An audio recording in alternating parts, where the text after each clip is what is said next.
Pembakaran bahan bakar minyak bumi.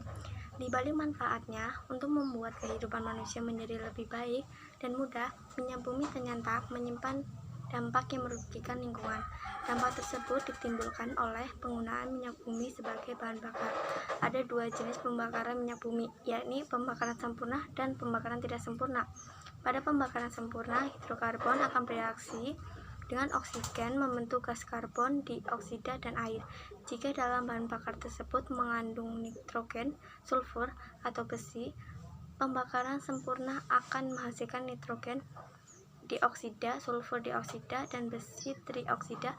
Adapun pada pembakaran tidak sempurna, hidrokarbon yang bereaksi dengan oksigen menghasilkan gas karbon dioksida, gas karbon monoksida, air, dan beberapa senyawa lain seperti nitrogen oksida.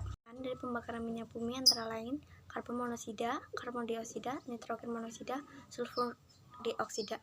Keempat polutan di atas merupakan hasil sisa pembakaran minyak dari beberapa fraksi, terutama fraksi bensin dan solar. Lalu, apa dampaknya? Hasil polutan sisa pembakaran minyak dapat menyebabkan masalah seperti 1. Pemanasan global. Polutan ini berperan layaknya kaca yang memantulkan panas dari sinar matahari yang harusnya mantul keluar atmosfer. Hasilnya suhu bumi semakin panas. Apa yang menyebabkan efek rumah kaca?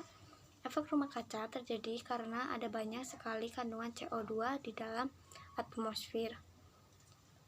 Gas karbon dioksida dihasilkan dari pernafasan manusia juga dan pembakaran BBM.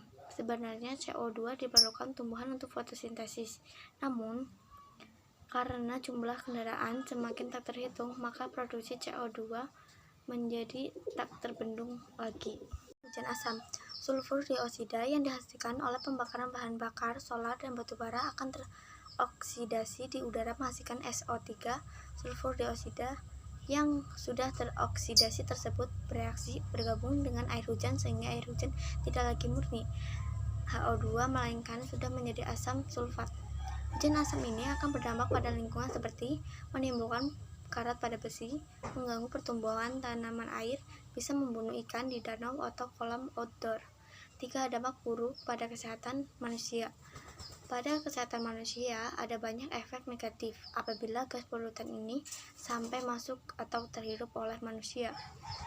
Gas karbon dioksida yang terhirup akan menyebabkan keracunan hingga pingsan. Gas karbon monoksida apabila terhirup dapat menyebabkan keracunan darah karena mudah berikatan dengan HP. Hasilnya sakit kepala, sesak nafas, mudah lelah, dan dalam kadar tinggi bisa berujung kematian. Belerang dalam kadar sedikit menyebabkan batuk dan sesak nafas. Dalam kadar tinggi bisa menyebabkan gangguan pernafasan hingga kematian. Nitrogen oksida pada dasarnya tidak terlalu berbahaya, namun setelah bereaksi dengan oksigen menjadi nitrogen dioksida NO2 akan sangat berbahaya. Ini bisa menyebabkan iritasi mata, gangguan sistem saraf, dan gangguan paru-paru. Sulfur dioksida yang terdapat pada air hujan asam menyebabkan iritasi kulit. 4. Menipisnya cadangan minyak bumi. Hal itu berbanding kebalik dengan konsumsi minyak bumi yang semakin hari justru semakin bertambah. Pertambahan industri juga kendaraan menjadi faktor utama yang meningkatkan konsumsi minyak bumi. Kondisi ini sebenarnya sudah mulai dibahas oleh beberapa ahli dari berbagai negara untuk menemukan sumber energi alternatif yang dapat diperbarui.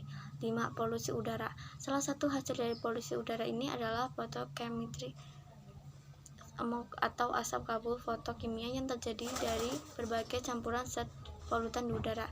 Dari dampak di atas memang cukup miris. Pasalnya, minyak bumi yang saat ini masih menjadi sumber bahan bakar bisa menghasilkan dampak-dampak separah itu.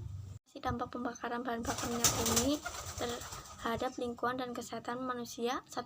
Memproduksi bensin bebas timbal (BP). 2. Memproduksi bioetanol sebagai pengganti bensin. 3. Memproduksi biodiesel sebagai pengganti solar. 4. Penanaman pohon dan hutan kota. Bahan karbon monoksida. 1. Hindari berada di dalam mobil tidak bergerak yang tertutup rapat dengan mesin menyala. 2. Hindari membakar atau memanggang apapun di dalam ruangan tertutup. 3. Jangan menyalakan mesin mobil di dalam garasi untuk waktu yang lama meskipun pintu garasi terbuka.